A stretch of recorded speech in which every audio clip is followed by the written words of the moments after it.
اعوذ باللہ من الشیطان الرجیم بسم اللہ الرحمن الرحیم السلام علیکم ڈیئر اسٹوڈنٹس. میرا آج کا کلاس ہے 6th والوں کے لیے اور سبجیکٹ میرا ہے انگلش اور ٹاپک ہے دا شیفرڈس ٹریجر. اور آپ کو پتہ ہے کہ اس سٹوری کا فرسٹ پیج ہم نے کل پڑھا،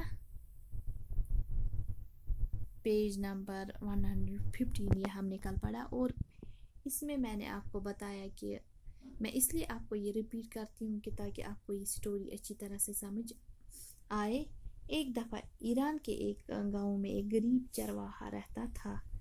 وہ بہت ہی غریب تھا. اس کے پاس ایک جھونپڑی، چھوٹی سی جھونپڑی بھی نہیں تھی. وہ کبھی اسکول نہیں گیا تھا، نہ اس کو لکھنا آتا تھا نہ پڑھنا، کیونکہ ان دنوں بہت ہی کم اسکول ہوا کرتے تھے. غریب اور ان پڑھ ہوتے ہوئے بھی یہ شیفرڈ بڑا عقل مند تھا. وہ لوگوں کے دکھ درد کو سمجھ جاتا تھا اور جو بھی کوئی ان کا مسائل ہوتا تھا تو اس میں ان کی مدد کرتا تھا. بہت سے لوگ اس کے پاس مشورہ لینے کے لیے آتے تھے. جلدی ہی وہ اپنی اس عقل مندی اور دوستانہ برتاؤ سے اس پورے ملک میں مشہور ہو گیا. جس ملک میں یہ رہتا تھا تو پھر اس ملک کا بادشاہ، جب اس ملک کے بادشاہ نے اس کے بارے میں سنا تو اس نے اس سے ملاقات کرنے کا ارادہ کیا. ایک دن اس ملک کا بادشاہ جو تھا وہ شیفرڈ کا ہی بیس اختیار کر کے کھچر پہ سوار ہو کے اس کے پاس ایک گفا تھی جہاں پہ یہ رہتا تھا. اس کی گفا پر گیا جہاں یہ عقل مند شیفرڈ رہتا تھا. جو ہی یہ اس کی گفا میں گھسا تو اس شیفرڈ نے اس کا خیر مقدم کیا اور اس کو اندر یہ بہت تھکا ہوا ہے کہ جب یہ اس کی گفا میں اندر چلا گیا تو اس نے بولا اس کو کہ پانی دیجیے. اور اس کے پاس معمولی کھانا تھا اور اس نے اس معمولی کھانے میں سے اس کو تھوڑا سا حصہ دیا. اور پھر راجا نے رات بھر، اس کنگ نے، بادشاہ نے رات بھر وہاں پہ آرام کیا. تو اس چرواہے کی مہمان نوازی دیکھ کر اور عقل مندی کی باتیں سن کر، اس کی بات چیت سن کر وہ بڑا متاثر ہو گیا. کون متاثر ہو گیا؟ یہ کنگ. اور اس سے آگے ہم آج پڑھیں گے.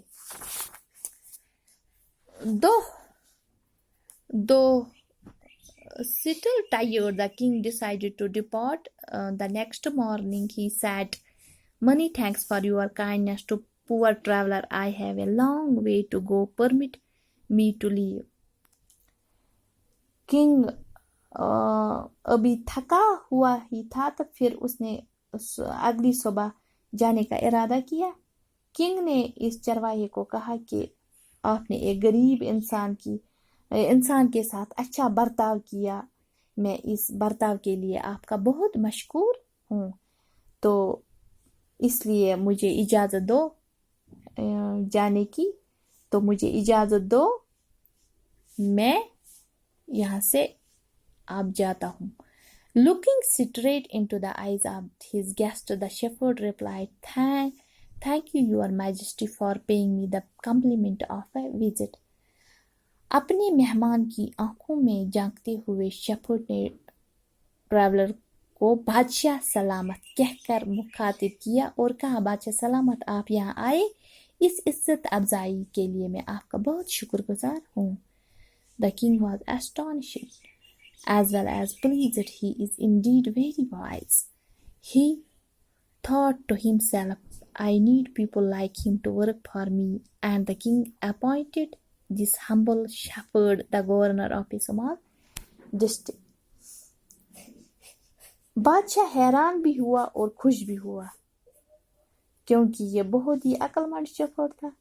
راجا کے دماغ میں یہ آیا کہ راجا سوچنے لگا کہ مجھے ایسے ورکرز کی ضرورت ہے. اس نے وہیں پہ ارادہ کیا. اس لیے اس بادشاہ نے اس حلیم، اس ہمبل شیفرڈ کو ایک چھوٹے سے ضلع کا گورنر تعینات کیا. وہیں پہ اس کی گفا میں جب اس نے اس کی یہ عقل مندی کی باتیں سنی تو وہ متاثر ہو گیا اور اس کی مہمان نوازی اس نے کی. تو اس نے اس کو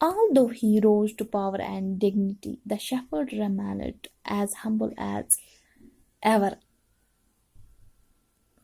People loved and honored him for his wisdom, sympathy, and goodness. He was kind and just to one and all. His fame as peer and wise governor soon spread throughout country.